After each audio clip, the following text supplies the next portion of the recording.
Okay. Oh, I didn't know these were on here. These are some of the Miami pictures. Some of the ones that I didn't put on the tape because I'll kind of go through them here. Here's the kid in Miami. His name is Manny Escondon is his real name. He's taking notes. Here these discs came in. His girlfriend took the pictures.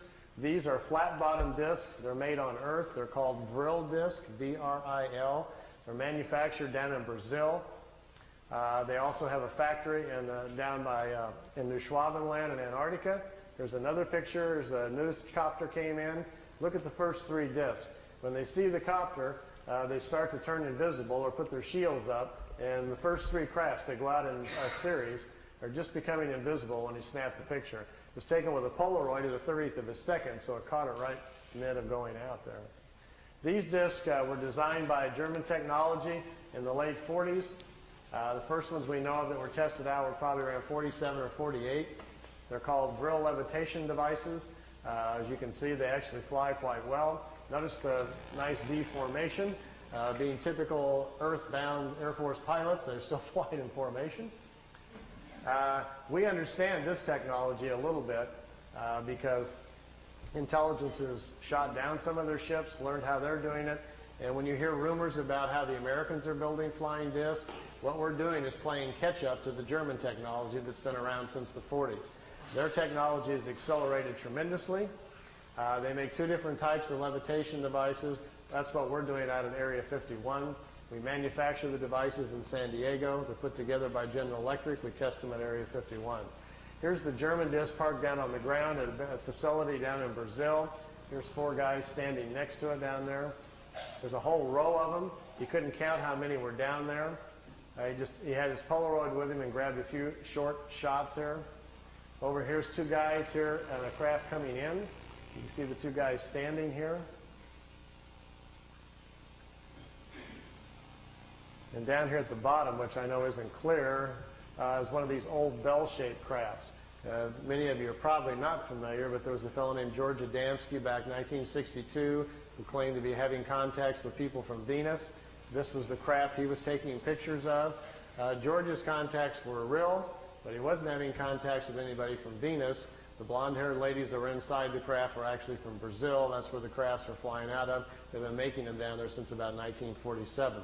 They find it very convenient if they make contact or land somewhere to tell people they're extraterrestrials, and we're very open to it. If they tell them, hi, we're part of a German intelligence group from Brazil, people would freak out. I got my camcorder and I've got my micro lens on here getting as close as I can to this picture. It's a very, very small Polaroid picture that's about that big, and it got wet in the rain. He left it in the windowsill, so I've ironed it and put it on paper so we didn't lose it. And I'm copying it with my macro. Here's the whole picture.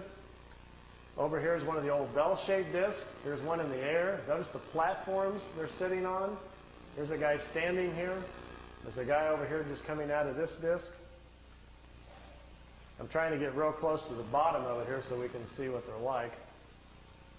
This is an area, if you look on a map, I've got a little videotape over there if you're interested in learning more about this information called Space Cities. I've narrowed it down to about within a 200-mile range where this facility is at and what they're doing down there. Here's the guy standing there. The discs sit down on the platforms. Remember earlier I was telling you about how the condensers charge out the bottom to have to charge the field up? If you get too close to the Earth, the charge dissipates because it's grounded.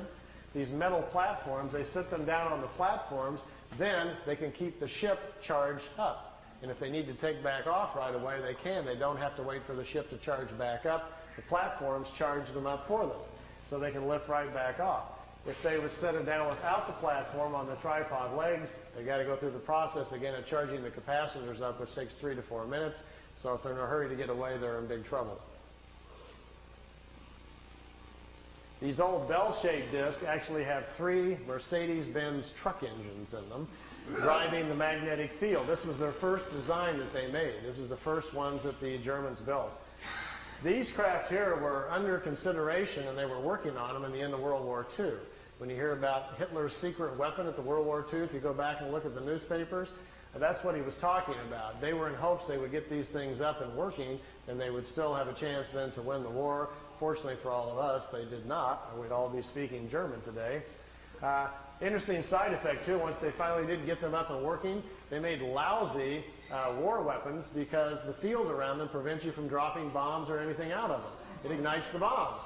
So it took them a while. They don't even have weapons on them for a while, and then they had to come up with other kinds of devices.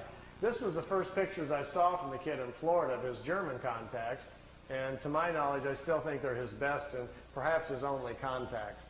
I think he probably had a couple of contacts from these people. They came, they took him for a ride, it looks like on 1 or 2 occasions, and then perhaps they never came back. So we found this situation on several people around the planet, so it's not an uncommon situation. And this is from ET technology, but it was before 47. It wasn't ET, nothing to do with ET. It wasn't. No, just good old German intelligence figured it out. I can tell you where they got it. It's kind of a long story, but basically it came from German people who had traveled to India to study the concept of the Vril, the energy of the universe, and they were trying to figure out how to levitate their own bodies to move in time. And they came back and they explained it to people what they were doing in India, how they were trying to travel in time. And some German engineers tried to build a machine to travel in time, but when they turned the thing on and lifted up off the floor instead, they didn't time travel, but it floated. And they stumbled onto the idea of how to make what's called a Vril levitation device. We think they did that probably the first time and sometime probably around 25 or 27. And then the concept laid around in private circles for a while and then became a potential thing during the war and then really didn't happen until after the war.